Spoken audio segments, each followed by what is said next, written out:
अस्सलामुअलैकुम व्यूअर्स, कैसे हैं आप सब। उम्मीद करता हूँ खैरियत से होंगे और जहाँ होंगे खुश होंगे। मेरा नाम हारिस है और मेरे इस channel horror thrill with Haris पर आप लोगों की ही सेंड की गई हॉरर स्टोरीज़ वगैरह अपलोड होती हैं। अगर आपको भी ऐसी हॉरर स्टोरीज़ और हॉरर कंटेंट देखने का शौक़ है तो जल्दी से चैनल को सब्सक्राइब करके बेल आइकन को प्रेस करें ताकि इन फ्यूचर आपको मज़ीद ऐसा ही हॉरर और थ्रिलिंग कंटेंट देखने को मिलता रहे। आपके साथ भी लाइफ में कोई ऐसा पैरानॉर्मल इंसिडेंट हुआ है या कोई आपके पास ऐसी हॉरर स्टोरी है जो कि आप शेयर करना चाहते हैं तो मुझे व्हाट्सएप, इंस्टाग्राम आईडी या ईमेल में से कहीं पर भी शेयर करें। मैं आप सब लोगों की भेजी गई स्टोरीज़ पर वॉइस ओवर करूँगा। अब जल्दी से हेडफोन्स लगा लें और किसी खामोश और पुरसकून जगह पर बैठ जाएं। हेडफोन्स इसीलिए ताकि कहानी को अच्छे से सुन सकें और उसी जगह पर ख़ुद को महसूस करें। तो बगैर देर की आज की स्टोरी की जानिब बढ़ते हैं।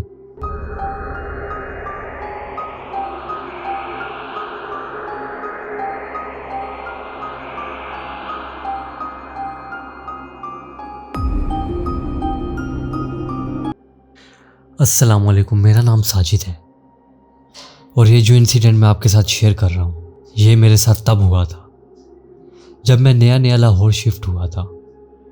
लाहौर आने का मकसद ये था कि मेरे कॉलेज के रिज़ल्ट आने के बाद मैंने लाहौर की कई यूनिवर्सिटीज़ में अप्लाई किया था, जिसमें से एक यूनिवर्सिटी में मेरा सिलेक्शन हो गया था और वो काफ़ी अच्छी यूनिवर्सिटी थी, जिसके चलते मैं अपने गांव को छोड़कर अपनी 4 इयर्स की डिग्री कंप्लीट करने के लिए लाहौर आ गया था।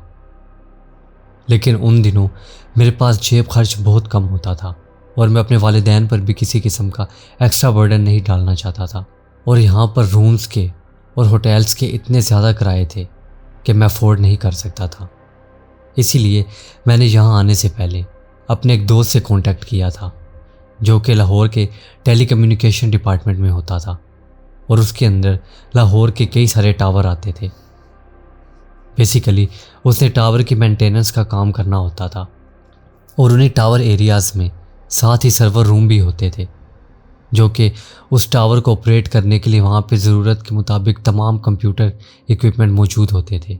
लिहाजा उसने 5 से 6 दिन में मुझे कंफर्म करके बताया कि जो भी टावर मेरे हॉस्टल के सबसे करीब पड़ रहा था और जिसमें रिहाइश रखी जा सकती थी, तो उसने मुझे पता करके दिया कि हॉस्टल से तकरीबन 15 किलोमीटर दूर एक टावर है जो कि काफ़ी सुनसान जगह पर है। लेकिन वहाँ पर ना तो कोई गार्ड है और ना ही टावर के सर्वर रूम में किसी की रिहाइश है। लिहाजा मैं वहाँ जा सकता था, एक तो वहाँ पे रह भी सकता था और मुझे वहाँ की चौकीदारी करने के लिए तनख्वाह भी मिलना थी। तो मैंने तो कहा कि इससे बेहतर और क्या हो सकता है। एक तो मुझे जगह मिल जाएगी और दूसरा ये कि मैं कुछ पैसे भी कमा कर अपने आप पर खर्च कर सकूँगा। लिहाजा मैं अपने घर में सबसे मिलकर तमाम सामान पैक करके लाहौर के लिए रवाना हो चुका था। ये नहीं था कि मुझे मुसलसल 4 साल वहीं पर रहना था और घर वापस ही नहीं आना था। बीच बीच में कभी महीने बाद या कभी छुट्टियों में मुझे घर चक्कर लगाना ही था, क्योंकि मैं अपने माँ बाप से बहुत प्यार करता था और इतना अरसा ही काफ़ी था उनसे दूर रहने के लिए। अब मैं जैसे ही लाहौर पहुँचा तो मेरा वो दोस्त आगे आया हुआ था कि जिसने मुझे टावर तक छोड़ना था। लाहौर आते ही मुझे काफ़ी अच्छा महसूस हुआ। मैं पहले भी कई बार लाहौर आया था लेकिन अब काफ़ी अरसे बाद आ रहा था। अप्लाई भी मैंने ऑनलाइन ही किया था, लेकिन अब जब मैं लाहौर आया तो लाहौर का नक्शा बिल्कुल ही चेंज हो चुका था, बहुत मॉडर्न हो चुका था और मुझे काफ़ी खुशी हो रही थी कि मैं इस चहल पहल में अपने 4 साल गुजारूंगा। लेकिन जो वो टावर था वो उस चहल पहल और भीड़ भाड़ से काफ़ी ज़्यादा दूर था, मतलब कि बिल्कुल गुंजान आबाद इलाके में था। वहाँ पे आसपास कोई घर भी नहीं था बल्कि सिर्फ फसलें और झाड़ियाँ थीं, और वो फसलें और झाड़ियाँ कि जहाँ पर शायद कोई आता भी नहीं होगा। और बस बीच में एक टावर बना हुआ था। टावर के इर्द गिर्द 4 दीवारी थी ऊंची सी, और उसी 4 दीवारी के अंदर ही टावर के थोड़ा ही करीब एक रूम बना हुआ था, स्मॉल साइज़ का रूम, कि मतलब उसमें 1 से 2 बंदे आराम से रह सकते हैं। वहीं सोना, वहीं खाना पीना और वहीं पर ही सर्वर वगैरह लगे हुए थे, फायर अलार्म वगैरह हर चीज़ अंदर लगी हुई थी। वो जून का महीना था और गर्मी काफ़ी ज़्यादा शदीद थी, लेकिन अंदर 2 डेढ़ टन के एसी बिल्कुल लो टेम्परेचर पर चले हुए थे, क्योंकि वहाँ अंदर सर्वर पड़े हुए थे और उनको किसी भी हाल में हीट नहीं होने देना होता। इसीलिए 24 घंटे एसी चलते रहते हैं और अंदर इतनी ज़्यादा ठंड थी कि मैं आपको बयान नहीं कर सकता। मेरे से तो 2 मिनट भी बिस्तर के बगैर बैठा ही नहीं किया। खुद सोचें, एक बिल्कुल छोटा सा रूम और उसमें डेढ़ टन के 2 एसी लगे हुए थे और यहाँ पर पावर कट की भी कोई टेंशन नहीं होती थी। चाहे लोड शेडिंग हो या लाइट 2-2 दिन के लिए ना आए, बैकअप के लिए जनरेटर पड़ा हुआ था और उसके लिए एक बड़ा सा ड्रम जो हर टाइम डीजल से लोडेड रहता था कि अगर वहाँ पर कुछ भी ऐसा हो कि लाइट 3 से 4 दिन के लिए भी ना आए तो वो अच्छा खासा बैकअप दे सकता था। अब मेरा दोस्त मुझे वहाँ पर छोड़कर और साथ ही एक मार्केट दिखाकर कि जहाँ से मैं अपने खाने पीने की चीज़ ले सकता था, मुझे गुड बाय कह के वहाँ से चला गया। ये उस टावर के रूम में आज मेरा पहला दिन था और मैं काफ़ी ज़्यादा एक्साइटेड था। अभी मेरी यूनिवर्सिटी मंडे से शुरू होनी थी और आज थर्सडे था। अभी मेरे पास काफ़ी ज़्यादा फ्री दिन थे। मेरे पास मोबाइल था और उसके अंदर मैं शॉप से काफ़ी ज़्यादा मूवीज़ करवा लाया था। अब मैं वहाँ लेटकर मूवीज़ देखने लगा था। मैं साथ अपने कंबल भी लाया था क्योंकि मेरे दोस्त ने मुझे पहले ही बता दिया था कि तुम्हें उसकी ज़रूरत पड़ेगी और उसके बगैर तुम इन रूम्स के अंदर नहीं रह सकते, क्योंकि एसी ना तुम बंद कर सकते हो और ना ही आहिस्ता कर सकते हो। अब मैं आराम से बिस्तर में लेटकर मूवी एंजॉय कर रहा था। मूवी देखते देखते मैं काफ़ी ज़्यादा थक चुका था और मुझे भूख भी बहुत ज़्यादा लगने लगी थी। वो मार्केट इतनी दूर तो नहीं थी, फिर भी चल के जाने और आने में 15-20 मिनट लग जाते थे। मैं मार्केट गया और वहीं होटल में बैठ के ही खाना खा लिया। होटल से वापस आते हुए मैंने साथ ही एक मौजूद ग्रोसरी शॉप से निम्को बिस्किट, चिप्स और कोल्ड ड्रिंक वगैरह ले ली थी और पानी की बोतल्स भी। और ये सामान लेकर मैं उस टावर रूम पे वापस आ चुका था और जो बाहर मेन डोर था मैंने उसको लॉक कर दिया था। अब उस टावर में सिर्फ मैं और मेरी अकेली ज़ात मौजूद थी। खाना खा चुका था और मैं दोबारा से आके मूवीज़ देखने लगा। वहाँ पे नेट की स्पीड काफ़ी तेज़ आती थी और मैं पैकेज महीने का ही लगवा कर रखता था। नेट की स्पीड तेज़ होने की असल वजह यह थी कि मैं बिल्कुल उस टावर के साथ मौजूद था और मैं नेटवर्क भी वही यूज़ किया करता था। अब मैं नेटफ्लिक्स और मूवीज़ को एंजॉय कर रहा था कि मुझे पता ही नहीं चला कि कब मेरी आंख लग गई और मैं सो गया। जब मैं उठा तो मेरा मोबाइल ऑन ही पड़ा हुआ था और उस पूरे रूम के अंदर अंधेरा था। हालांकि मैंने तो लाइट को ऑन छोड़ा था, लेकिन फिर भी पूरे रूम में अंधेरा हुआ था। मैंने जल्दी से अपना मोबाइल उठाया और मोबाइल की टॉर्च ऑन की। लिहाजा जब मैंने जाकर देखा तो एलईडी बल्ब ख़राब हो चुका था और बाहर से कोई भी रोशनी आने का अंदर कोई ज़रिया नहीं था, क्योंकि वो पूरा रूम बिल्कुल सील था और साथ ही मैंने रूम का डोर भी बंद किया हुआ था। और वो रूम काफ़ी ज़्यादा मजबूत बनाया गया था, एक नॉर्मल घर से काफ़ी ज़्यादा मजबूत, क्योंकि अंदर करोड़ों के सर्वर लगे हुए थे। इसीलिए अब मैंने वहाँ का दरवाज़ा खोला और जैसे ही मैं रूम से बाहर निकला तो देखता क्या हूँ कि बाहर तो बिल्कुल अंधेरा हो चुका है। मैं काफ़ी ज़्यादा देर से हो चुका था और अब मेरी ज़रा हिम्मत नहीं हो रही थी कि मैं दोबारा से मार्केट जाकर एलईडी बल्ब लेकर आऊँ। मैंने सोचा कि अब तो सोना ही है, अभी की रात ऐसे ही गुजार लेता हूँ और सुबह फिर जाकर नाश्ता भी कर लूँगा और एलईडी बल्ब भी ले आऊँगा। ये सोचकर मैं वहीं बैठ गया। मेरा खाने पे भी दिल नहीं था, क्योंकि मैंने कोल्ड ड्रिंक और लेज़ वगैरह खा पी लिए थे। इसीलिए अब मुझे खाने की भी तलब नहीं थी और मुझे बस सुबह नाश्ता ही करना था। अब मैं अपने बिस्तर से उठा, दरवाज़ा खोलकर बाहर गया और देखता क्या हूँ कि बाहर काफ़ी हल्की हल्की और ठंडी हवा चल रही थी। मैं भी बाहर जाकर बैठ गया। मुझे काफ़ी दिल किया कि मैं टावर के ऊपर चढ़ूँ। खैर मैंने अपना मोबाइल जेब में डाला और बिस्मिल्लाह करके टावर के ऊपर चढ़ने लगा। मैंने अपने साथ कोल्ड ड्रिंक और निम्को वगैरह भी पकड़ी हुई थी कि टावर के बिल्कुल ऊपर जाकर बैठूँगा और वहाँ बैठकर खाऊँगा। अब मैं आहिस्ता आहिस्ता आराम और इत्मीनान से चढ़ता हुआ बिल्कुल टावर के एंड पे पहुँच चुका था, उस जगह पर कि जहाँ पर इलेक्ट्रिकल इंजीनियर्स वगैरह जाकर बैठते हैं और टावर के इंस्पेक्शन के बाद थोड़ा आराम करते हैं। मैं ऊपर जाकर बैठ गया। वहाँ पे इतना ज़्यादा खौफ आ रहा था कि मैं आपको बयान नहीं कर सकता। पता नहीं, ऐसा लग रहा था कि मैं किसी पहाड़ की चोटी पे चढ़कर बैठा हूँ और नीचे देखने को दिल ही नहीं कर रहा था। हालांकि उसकी पूरी साइड पे फेंसिंग हो रखी थी, लेकिन उसके बावजूद मुझे ऐसा लग रहा था कि जैसे मैं चक्कर खा के नीचे गिर जाऊंगा। मैंने अपनी आंखें बंद की और पुरसकून होकर वहाँ पर बैठ गया। अब मैं बोतल पी रहा था और साथ नींबू खा रहा था। आधे से पौना घंटा वहाँ बैठने के बाद मैं नीचे आने लगा। नीचे आते हुए जब मेरी नीचे की तरफ नज़र पड़ी तो उस रूम के पास कोई खड़ा हुआ था। लिटरली वहाँ पर कोई इंसान खड़ा हुआ था और मैं साफ देख सकता था। उस दिन चांद की रोशनी काफ़ी ज़्यादा थी। उसके अंदर वाकई में नज़र आ रहा था कि वहाँ पर कोई खड़ा हुआ है। हालांकि मैंने उस पूरे कंपार्टमेंट का जो मेन डोर था, जिधर से अंदर एंटर होके उस चार दीवारी के अंदर आया जाता है, मैंने तो वो अच्छे से लॉक किया था। और वो दीवारें भी इतनी ऊंची थीं कि वहाँ से कोई बड़े से बड़ा भी बंदा अंदर फलांग कर नहीं आ सकता था। तो ये अगर कोई आया था तो कैसे आया था? क्या यहाँ चोरी या डकैती करने आया है? इसके पास असला होगा या नहीं? तरह तरह के ख्याल मैं सोचने लगा था। बस मैंने 1 सेकंड के लिए पलक झपकी और जब दोबारा खोली तो वहाँ पर कोई भी नहीं था। मेरे लिए यकीन करना नामुमकिन था, क्योंकि अगर वाकई में वहाँ कोई इंसान था तो वो तो वहाँ से गायब हो ही नहीं सकता था। और एक पलक झपकने की देर में एक इंसान जा ही कहाँ सकता है इतने बड़े एरिया में जहाँ पर छुपने की कोई जगह ही नहीं थी।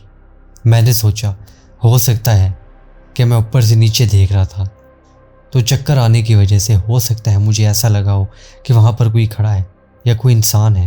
हालांकि मैं तो काफ़ी ऊंचाई पर हूँ, तो हो सकता है ये मेरा वहम ही हो।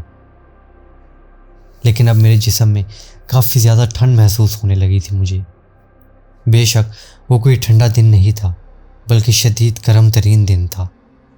उसके बावजूद मुझे ठंड फील हो रही थी और हल्की हल्की जो हवा चल रही थी वो ऐसे लग रहा था कि जैसे मेरे जिस्म के अंदर से हो के दूसरी साइड पर जा रही है। बिल्कुल ठंडी और ऐसी ठंडी हवा कि जैसे फ्रीज़र में से आ रही हो। मुझे काफ़ी अजीब फील होने लगा था उस आदमी को देखने के बाद। लिहाजा मैं नीचे उतर गया और डरता डरता उस रूम की तरफ बढ़ने लगा। रूम का दरवाज़ा मैंने बाहर से ही बंद किया था और वो भी बाहर से ही बंद था। इससे ये साबित होता है कि रूम के अंदर तो कोई नहीं गया था और बाहर भी कोई मौजूद नहीं था। मुझे थोड़ा इत्मीनान हुआ।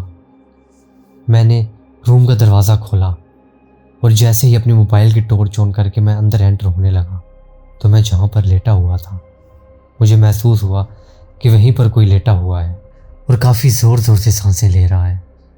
उसने भी अपने ऊपर कंबल डाला हुआ था और इतने ज़ोर ज़ोर से सांस ले रहा था कि साफ पता चल रहा था यहाँ पर कोई लेटा हुआ है।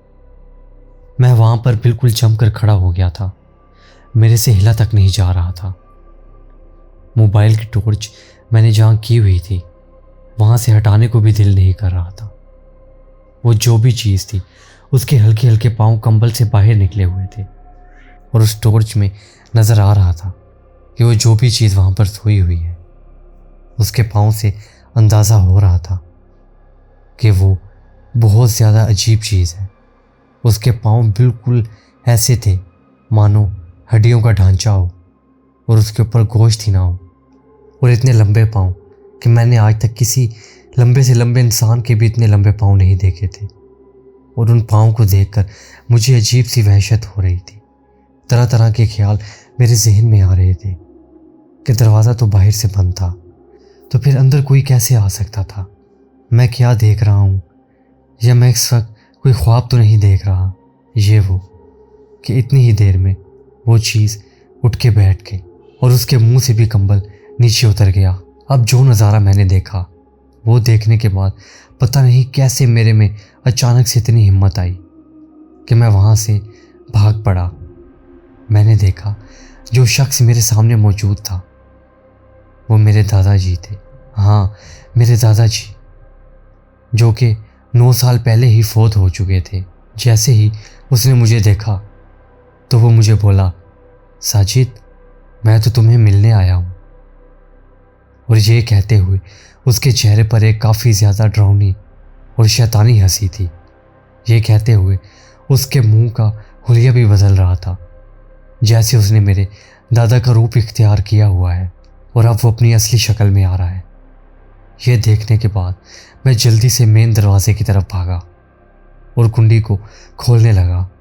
मेरे हाथ कांप रहे थे और मेरे से कुंडी खोली नहीं जा रही थी। खैर मैंने किसी तरह खुद को संभालते हुए कुंडी खोली और वहाँ से बाहर की तरफ भागने लगा। साथ ही साथ मैं पीछे भी देख रहा था। मैंने पीछे देखा कि वो चीज़ मेरे पीछे ही आ रही है और साइज़ में काफ़ी ज़्यादा बड़ी हो चुकी है और बस ये कह रही है कि साजिद ऐसा मत करो, मुझे तुम्हें खाना है, मैं काफ़ी दिन से भूखा हूँ, यहाँ पर कोई भी नहीं आता, रुक जाओ और मुझे ज़्यादा तंग मत करो, मैं तुम्हें खा कर ही रहूँगा। उसके ये अल्फाज जैसे मेरे जिस्म पर छुरी की तरह चल रहे थे। उसकी शक्ल भी अब बिल्कुल बिगड़ चुकी थी। मैं भागता जा रहा था और मेरे जिस्म में ऐसा महसूस हो रहा था कि जान नहीं है। एक दो कदम बाद मेरा पाँव ऐसे लड़खड़ाया और मैं मुंह के बल उस रोड पर जा गिरा। मेरे मुंह पर काफ़ी ज़्यादा शदीद चोट लगी थी और काफ़ी दर्द भी हो रहा था। उसके बावजूद मैंने खुद को संभाला और वहाँ से सीधा भागता गया। मैं शोर भी मचा रहा था लेकिन मेरी मदद को कोई भी नहीं आ रहा था क्योंकि वहाँ पर कोई इंसान मौजूद ही नहीं था। थोड़ी ही देर बाद मैं मार्केट में पहुँच गया था। वहाँ पर कुछ शॉप्स ओपन थी तो मैं एक शॉप के अंदर जल्दी से घुस गया। मेरी ये हालत देखते हुए उस शॉप का ओनर मेरे पास आया और पूछने लगा कि तुम्हारे साथ क्या हुआ है, तबीयत ठीक है, खैरियत है, तुम्हारे घर कॉल कर दें। तो मेरे साथ जो सब कुछ हुआ मैंने एज इट इज़ उसको बताया और कुछ भी नहीं छुपाया। तो वो बंदा कहने लगा कि जिस टावर में तुम रह रहे हो मैं जानता हूँ, पहले भी एक दो बंदे वहाँ पर गार्ड की जॉब करने आए थे लेकिन कोई भी एक दिन से ऊपर वहाँ नहीं टिका और रात तो वहाँ पर किसी ने गुजारी ही नहीं। उसके बाद से वहाँ पर कोई गार्ड की जॉब के लिए आया ही नहीं और इतने अरसे बाद अब तुम आए हो और तुम्हारे साथ भी वही सब कुछ हो गया है जो कि उस जगह के बारे में मशहूर है। माना जाता है कि वहाँ पर किसी ऐसे जिन का साया है जो कि इंसानों का शिकार करता है और इंसानों को ही खाकर अपनी भूख मिटाता है। इसीलिए उसके आसपास आबादी भी नहीं बनी, ना ही कोई जगह खरीदता है। इस जगह के बारे में तो बहुत मशहूर है लेकिन तुम्हें कैसे नहीं पता। तो मैंने कहा कि मैं यहाँ का रहने वाला ही नहीं हूँ, मैं गांव से यहाँ पढ़ने के लिए आया था और इधर मैंने रिहाइश इसलिए रखी थी ताकि मुझे किराया ना पड़े और मेरे पास इतना बजट भी नहीं था।